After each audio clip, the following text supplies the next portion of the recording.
ceremonies today that we're very proud and excited to present the Martha's Vineyard Medal to.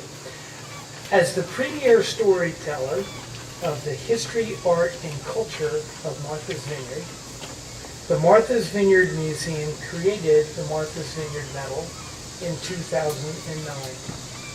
The medal is awarded to leaders in the community to recognize their outstanding commitment to preserving the history, arts, and culture of Martha's Vineyard.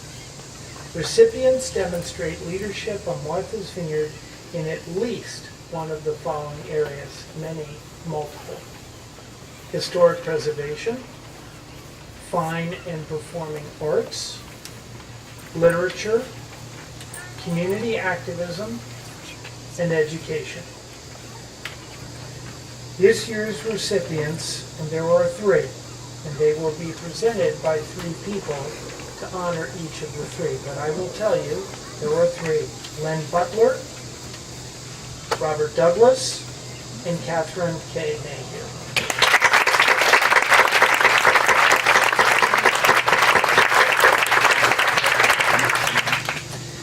The first awardee is to Len Butler, and Richard Skidmore. Where is Richard? Richard, could you come up and present the award, please?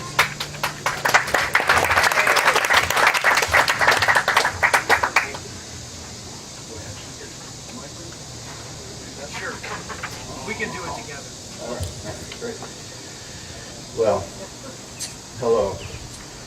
It is a pleasure to be on this marvelous site now, in the early stages of creating the new Martha's Vineyard Museum. I worked for the museum for 21 years until February 2015 as keeper of Gay Head Light. I now work for the town of Aquinnah. It is a personal honor to be introducing 2016 Martha's Vineyard Medal Award winner, Len Butler. I've known Len as a social friend over several decades. Social affairs in Old Gay Head back when tended to be a bit more boisterous than what you might find in Edgartown. And I knew Len as a prime party participant, always willing to jump on the bandstand and liven up the proceedings by fronting the band with a rendition of Jumping Jack Flash or something else from the Rolling Stone catalog. Thank you, Len. Yes, fun times, yeah. You can know someone over many years and never see them at their work. I knew Len was a builder of fine homes who worked with John Early, but that was it. Len saw me at work at Gay Head Light when his and Mallory's daughter Jeffy got married there. On April 10th, 2010, I entered the lighthouse grounds and found 40 feet of split rail fence missing. It had tumbled down the cliff face because erosion had eaten away the soil and clay those fence posts were rooted in. The shock of that loss focused my attention on preventing Gay Head Light from following that fence down the cliff face and started a chain of events that led to us today honoring Len Butler. In October 2012, a Martha's Vineyard Museum delegation comprised of David Nathans, who was then executive director, Betsy Mayhew, Chief Financial Officer, Jim Richardson, board member and geologist, who had lent his expertise to the cause, Craig Drips, chair of the museum's Lighthouse Committee, and myself, went to the Aquinnah Board of Selectmen and announced the need to save Gay Head Light by moving it. Our prescription was that it would cost around $3 million, that the clay buttress west of the light pointed the way to a safe landing, and that International Chimney and expert house movers, after 3 visits, certified that it could be moved. For safety's sake, I said the move needed to happen in 2015. This meant action was imperative. A committee to save Gay Head Light was formed in Aquinnah, initially by Lisa Bovitt, and then when Beverly Wright became chair, she made the fateful call to tonight's honoree, an Aquinnah resident of 4 decades, Len Butler. Beverly told me it was the best thing she did as chair. She knew the committee needed his solid expertise, honed over those same 4 decades as a builder, to guide the relocation effort for the town. And while the fundraising arm of the committee, headed by Mitzi Pratt and Meg Bodner, started their vital work, guide he did. Through a maze of acronyms of state and federal departments, branches and divisions, the National Park Service, the U.S. Coast Guard, the Department of the Interior, the State Historic Preservation Office, on and on, to the point where he found himself in a conference call with 26 others, working, how you do that is unbelievable, I don't know, toward an agreement to allow the town of Aquinnah to acquire the ownership of Gay Head Light. Because, guess what, folks? You can't move something you don't own. On the down and dirty side, he guided and participated in the field work, investigating the soils, determining the structure's foundation and how it was built, which direction was the smart move. Did that clay buttress extend far enough inland to be useful? Hundreds, if not thousands, of technical, bureaucratic, and pragmatic questions to be resolved by Len and the relocation committee. Watching him work, I got to know Len more deeply, observing him and participating with him in the moving of Gay Head Light. I saw him absorb the history of the light and gather the facts necessary for each step of evaluation and decision.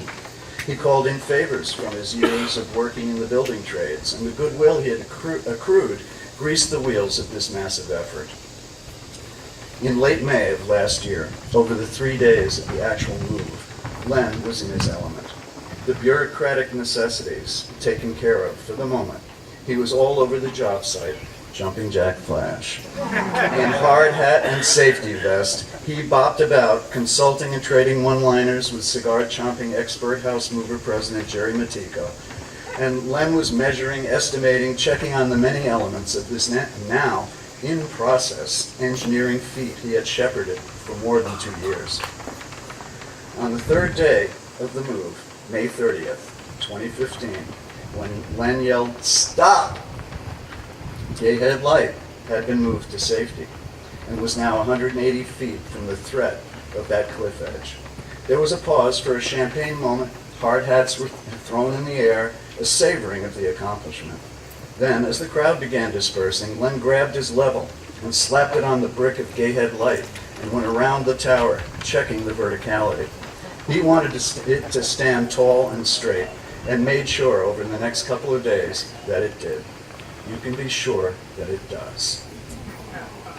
And I must pause to note that all the massive effort by Len and everyone in our tiny town of Aquinnah, the effort that continued over more than 3 years, was a volunteer effort. In that sense, and this extends to everyone who volunteered their money to the cause, the Gay Head Light was moved by love. Len Butler was at the center of the beating heart of this tremendous enterprise.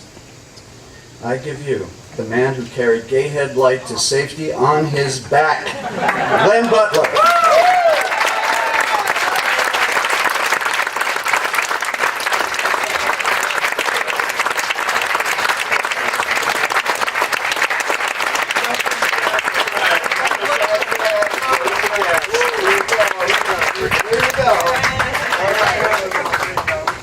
I actually thought it was going to be in metal, and I expected it to go home a little heavier with something weighing on it. We can work on that. We can work on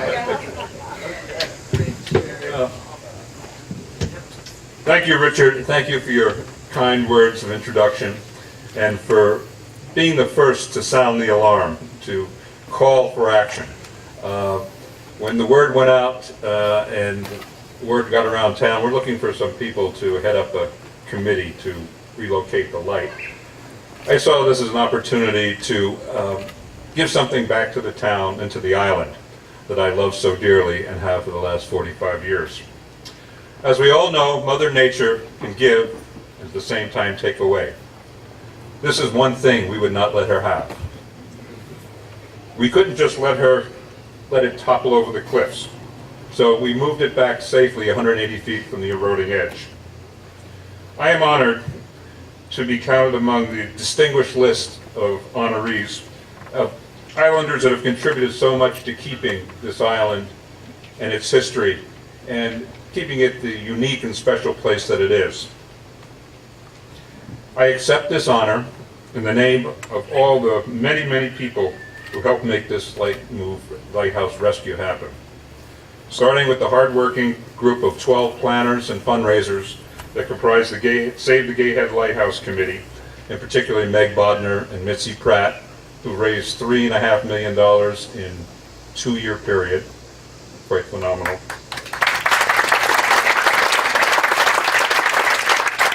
Under the advice of Edward Miller, who was a terrific fundraising mentor that really helped us quite a bit. Thank you, Ed. I accept this in your name. And also to the many dozens of individuals in all the local, state, and federal agencies. They all really got it. They already knew that we had urgency to our mission. And so they used their best efforts to cut through the miles of red tape, as Richard mentioned. These are the people from the National Park Service, the U.S. Coast Guard, Department of Interior. Sally Jewell, Department Secretary of Interior. This transfer of the property to the town of Aquinnah sat on her desk for exactly 2 hours before she signed it, which is pretty phenomenal from my understanding. But, you know, everybody helped us beat Mother Nature's clock before time ran out. And last but not least, I want to share this honor with my beautiful wife, Mallory, who lent her husband for 3.5 years to this project, but always stood behind me and supported me all the way. We have since become very well reacquainted. Thank you, Mallory.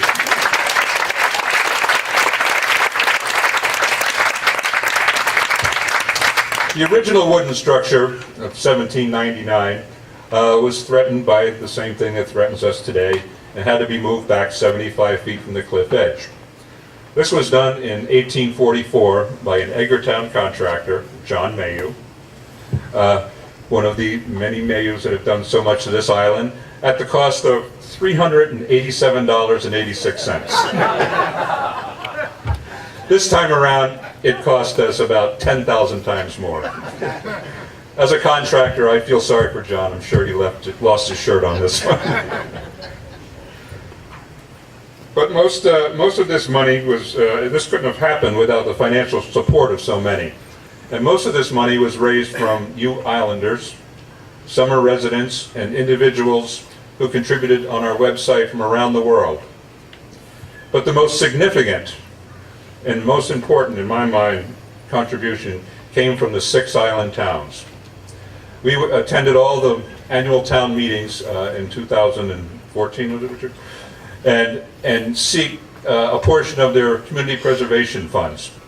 And every single one of these towns, by acclaim of their voters, approved an appropriation of a portion of their CPC funds to get behind this regional cause to save an important piece of island history. This is something that the community preservation people in Boston said is like the poster boy for regional action.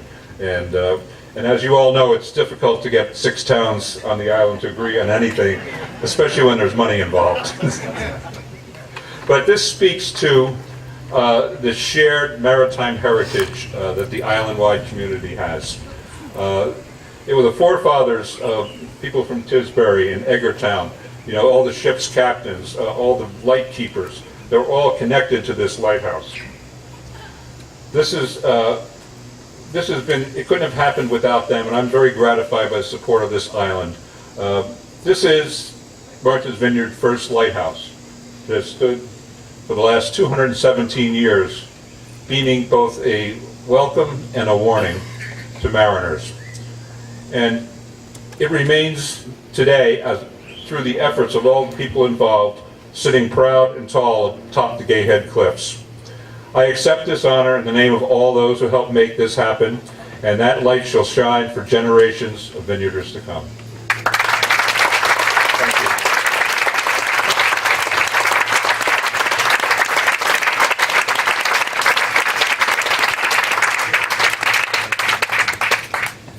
Wow.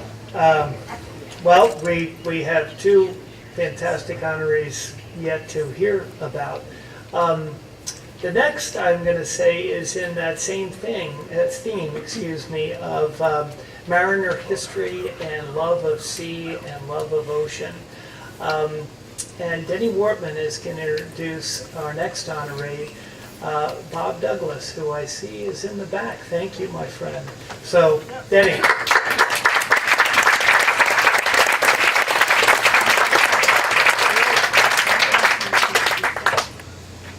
I know your program says Nat Benjamin's supposed to be here. So will the real Nat Benjamin please stand up? Oh, I guess it's true, he's not here. No, Nat, I got a call about 15 minutes before I hopped in the shower to come over, and I had a call from Phil.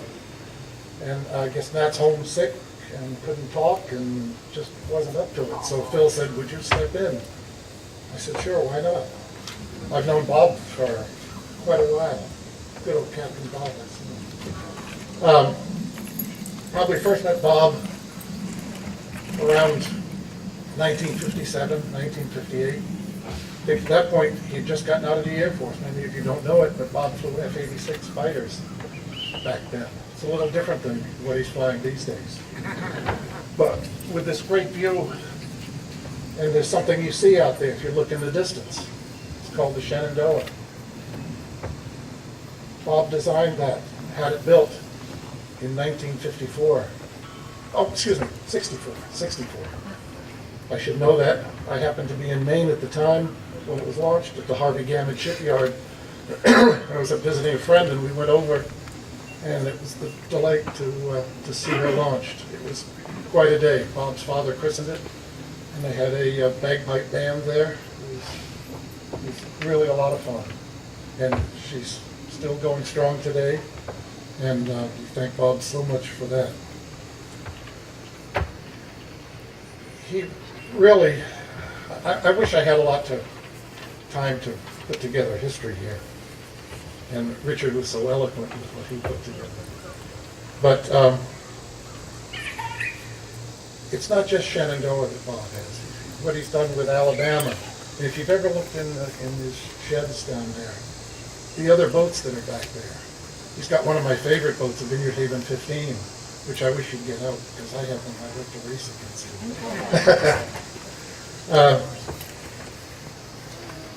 I was also, growing up, I knew two of his brothers very well, Johnny and David. So, what has Bob done? Over the years, I don't know how many thousand kids have gone through and been on Shenandoah and what they've learned. I saw an article, what are you going to do when you have to write something quickly and you got about 10 minutes? I think you go to Google and you try to find some good stuff. And I saw something written in 2007, I think it said 5,000 kids at that point had been on Shenandoah and learned. So since then it's got to be several thousand more. It's a wonderful thing for the young people of Martha's Vineyard to have that opportunity. When I was young, not that many of us really learned how to sail.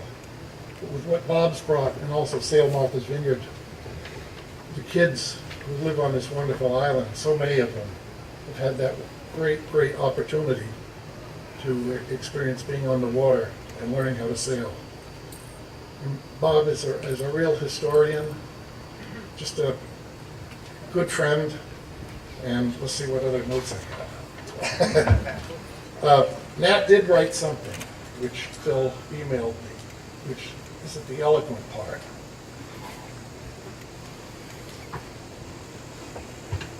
What would Martha's Vineyard and the Vineyard Haven Sound be without Shenandoah?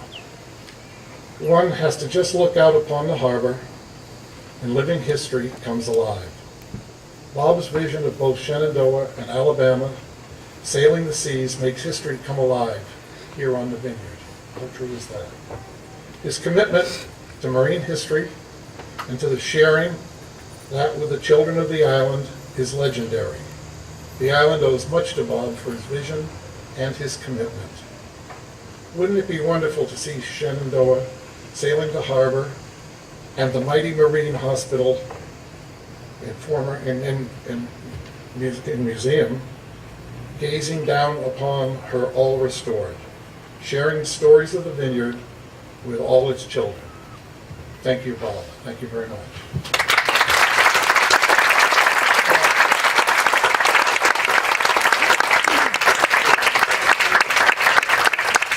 I'm happy to present you with this award. If you please come forward.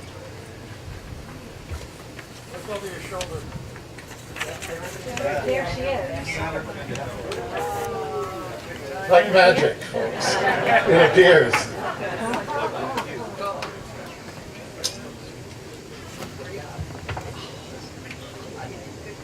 Step up to the mic. Paul, thank you. Thank you so much for all you've done. It's an honor to have known you.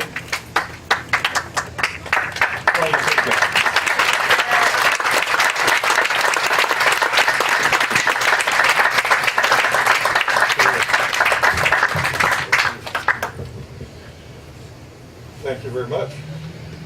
I almost figured I didn't deserve any honors in this department. I've been doing exactly as I've wanted to do for the last 53 summers. And most people don't get a chance to do what they want to do all the time. I've sort of regarded myself as being about the most spoiled person I know. Because I just look at the possibilities of this was the possibility that all happened. I had the chance to pick a design of a revenue cutter built back in 1848 and modify it considerably to do the job I needed to do. I never had to worry about a naval architect. I've seen operations between owners and shipyards and naval architects. It seems to be a three-ring circuit. So I happened to be able to put the boat together myself. I always figured that if you produce the takeoff offsets, it looks like a design to hold. And then I spent a year and 3 months in the shipyard. Harvey Gennett gave me his office above his office. And I don't think I missed one day while the vessel was under construction for a year and 3 months. I was on hand, make sure maybe sure that I get what I wanted. Harvey was a remarkable guy. He ran a shipyard, 25 men, always had 2 vessels under construction, and he had 1 foreman and 1 bookkeeper. The foreman was his son. That's an efficient organization. If you had a yard like that, you'd have to have 10 people in the office to take care of the paperwork. So anyway, then I not only saw the vessel through construction, but was on board when she came down here to the vineyard. That was we left there the 12th of July, December 1964. And we've been doing the same thing now for 53 summers. Nobody else except my number 3 son has ever sailed a boat, and that was for a week about 2 summers ago after the medical problem. So the association of having had this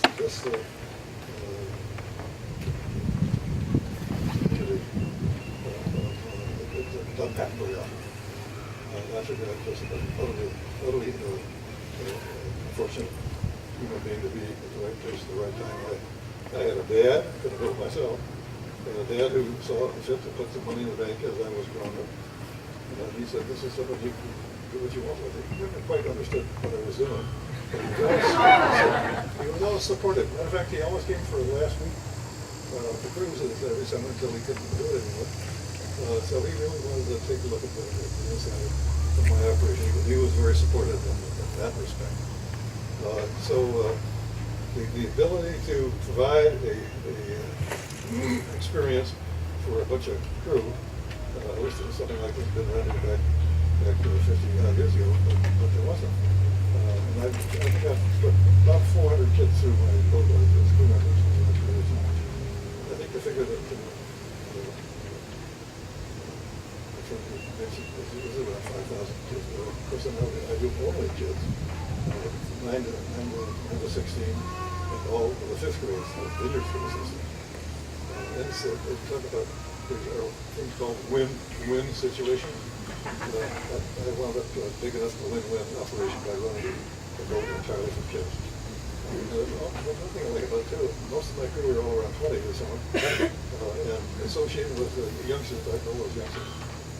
The kids that are all 9 to 14, It's a great crowd to associate with. I prefer youngsters to the oldsters. If I have the chance to make that distinction. So anyway, it's remarkable. 50, I don't know of any association of owner and vessel that's gone on as long as shipping. All I can say is that I've been a very lucky guy. I still one guy, let's say several summers ago, I loaned in my shop, he pulled a boat over there, a Britisher who sailed back to England. And one time we were talking about how long I lived. I said, "Man, you get bored doing this by now?" He said, "No." I said, "If I was bored, I wouldn't do it again." And so it's been a rewarding deal. It's like a job. Get mixed up more and more with the Coast Guard from it. It's almost impossible to operate. It's worth all the fights and fights every year.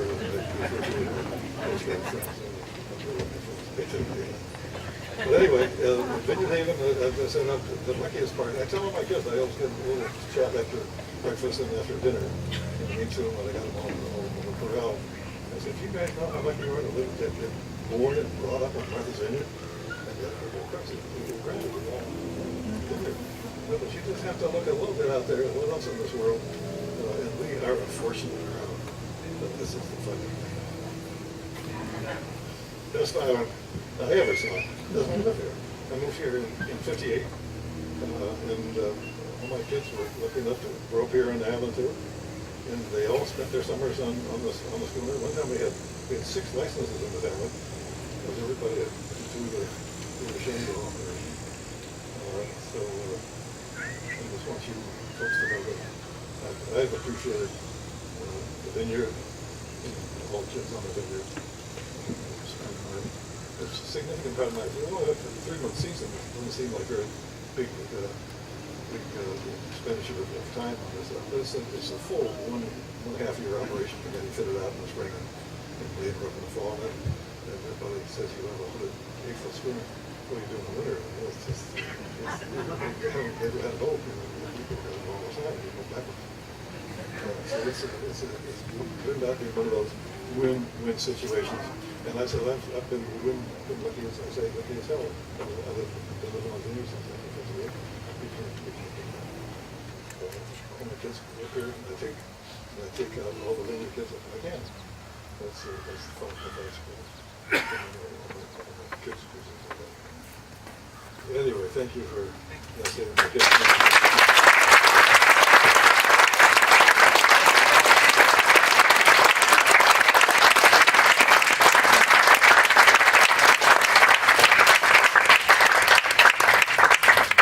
Thank you, Bob. Thank you, Denny.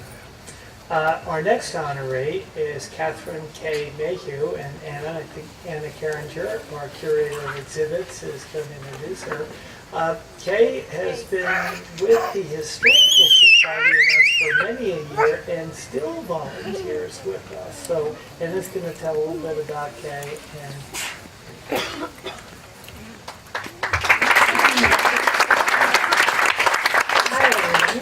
As Phil said, I'm Anna Carringer, and I'm the curator of exhibitions. And when Kay asked if I would introduce her for this event, I thought about the first time that I met her. And it was during the dark winter days of 2005, and I had just begun volunteering as a wide-eyed youngster at the museum, which was then the Historical Society. During a tour of the museum campus, I was taken to the library, and there, among the volumes of vital records, binders of family histories, and countless file folders, sat Kay, very much in charge of her surroundings.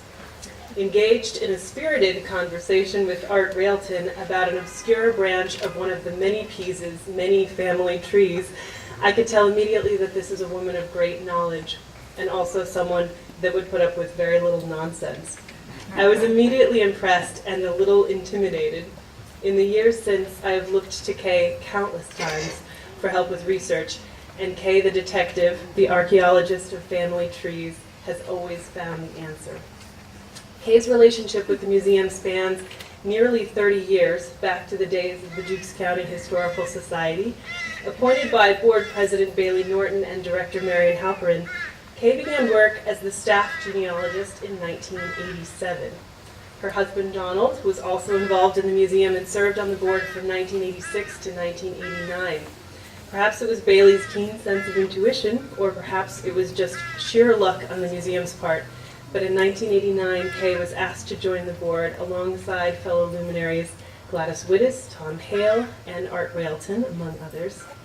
Not one to sit on the sidelines, Kay became assistant secretary in 1993 and then moved up to secretary in 1995, a position she would hold until 2003. She continued to serve on the board until 2010, I believe, which is crazy. That's a long time. Throughout, not crazy. Marcia, don't listen to what I just said.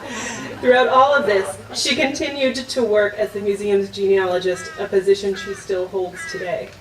In addition to her work at the museum, she is the former president of the Martha's Vineyard League of Women Voters, and she writes the weekly town column for Tisbury in the Martha's Vineyard Times. She's also a devoted grandmother. As genealogist, Kay logs more than 600 hours a year helping people connect with their family's history, all in a volunteer position. That's something like 17,400 hours over the last almost 30 years, Kay. I mean, Ancestry.com eat your heart out, I feel like. When we talk about how the museum could not function without our army of volunteers, Kay, you would be a general. Former director Marion Halperin shared this with me about Kay when she first joined the staff. For me, it was a great relief since I frequently substituted in the library and felt helpless when ancestor seekers came in. Kay, on the other hand, as you know, within a minute would have 3 large volumes and several small ones on the table, no matter how unfamiliar I might be with the name. I think that an island, by definition, especially, creates different patterns as compared to the mainland. In genealogy, the travel limitations, especially for women, resulted in more families with the same surname that seem to be encountered elsewhere. And so the 7 tribes of local Nortons, as well as lots of Mayhews, Peases, Smiths, etc., I think someone would have to be extra good to find their way through the braided alliances of many vineyard families, and that is Kay. The Martha's Vineyard Medal was designed to recognize those who are committed to preserving the arts, history, and culture on this beautiful island of ours. And as one of the countless people across this community, the country, and even the globe who have benefited so greatly from Kay's encyclopedic knowledge and her desire most of all to make sure we get our facts straight, I am honored to present the medal to you, Kay. Thank you.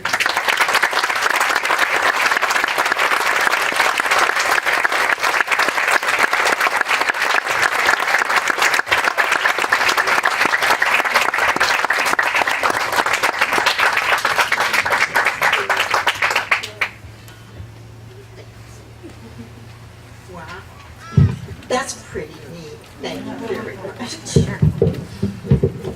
I will admit that when I was called about this, I think Bill wasn't too sure. He'd never heard of me because we never bumped into each other. We kept trying several times. But this is really exceptional. Thank you. On my first visit to our island museum, my husband insisted on showing me the chicken gravestone and the tiny dresses of the little Adams sisters. They were cousins, of course. It is 30 years I've been doing this at the museum. When I first came here, the library, the Fresnel lens, and the cookhouse were it, then called the Dukes County Historical Society. The director, Marion Halperin, had her desk where the maps are now. Bev Corwin, membership secretary, filled the space where the photocopier is. The only thing that hasn't moved is the desk occupied by the librarian, then Alvin Goodman. For the first 20 years, my desk was between the front windows in the library. Those books, I have to tell you, provide wonderful insulation, both summer and winter. There were 2 huge filing cabinets, and I was sort of hiding behind them. That was nice. You didn't get, somebody coming in rushing right over to you. They'd attack everybody else before you had to deal with them. We were open 5 days a week, 10 to 4, And one summer, Bailey Norton actually came into the library every Sunday afternoon, so we'd be open another day. He was an impressive gentleman. Art Railton had his office hidden in the basement. He was not only fascinating to work with, but also challenging. Who else would ask me to sort out what islanders served in the World Wars? I thought it would be easy. We learned that the U.S. Army had no good records of who served, especially in World War II. The Army could only say who survived World War II. And that was logical for the Army because the surviving soldiers were all paid a bonus. We learned that Army records were cards filed by post office. So they thought Vineyard Haven was a town that had never heard of Tisbury. Island draftees were sent to a town off island to sign up. That made it a little sticky too. Railton was good at dreaming up that kind of research. Others working here had questions as well. Curator Jill Bout asked me to identify the 110 daguerreotypes of whaling captains. That was fun, because any group of 110 men provides stories. My favorite was Captain Consider Fisher, who came from Falmouth and married a local girl. He was living here with her family as he waited for a ship. Unfortunately, he got her youngest sister pregnant. When he sailed, the family sent his wife with him. Genealogy is a matter of solving puzzles. I've traced Mayhews from the island to Alabama and all over the world. I found Mayhew, Mississippi, where an Indian mission was named for Thomas Mayhew Jr. over 150 years after that remarkable man died. My father started me on tracking family with his 10 generations of Connecticut Yankees. He would have been amazed at my husband's lineage, tracing 32 different direct lines from Donald back to Thomas Mayhew Sr. It's an island for you. As well as umpteen lines of Tiltons, Luces, Adams, and even the bow and arrow Daggets.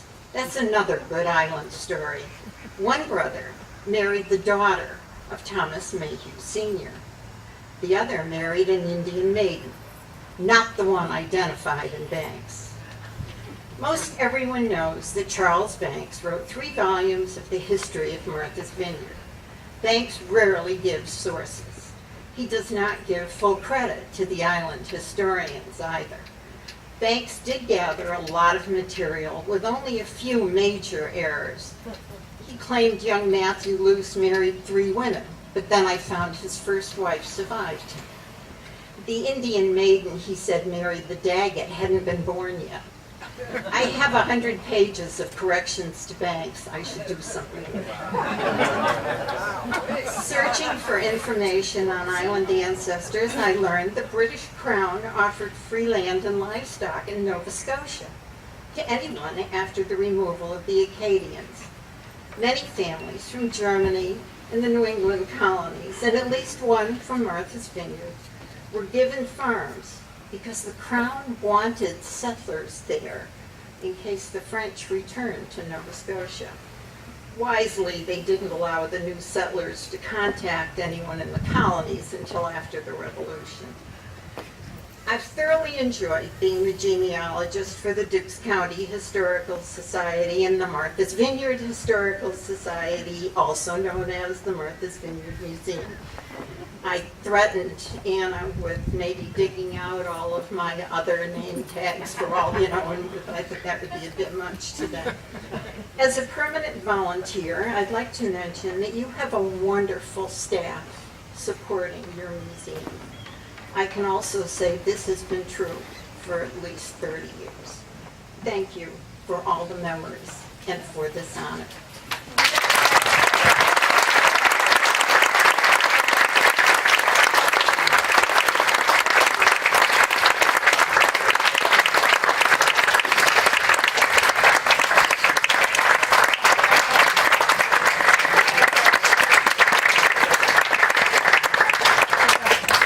So, Kay, we gotta get you working 100 pages on that, Annie. You got your work cut out for you. Yeah, she's looking forward to it. Well, thank you, Kay, and Bob, and Len, for your commitment to this island, to its rich history and its culture and its life. We carry that forward as a beacon as we move forward in the next chapter. And thank you all for coming. This does conclude the business part of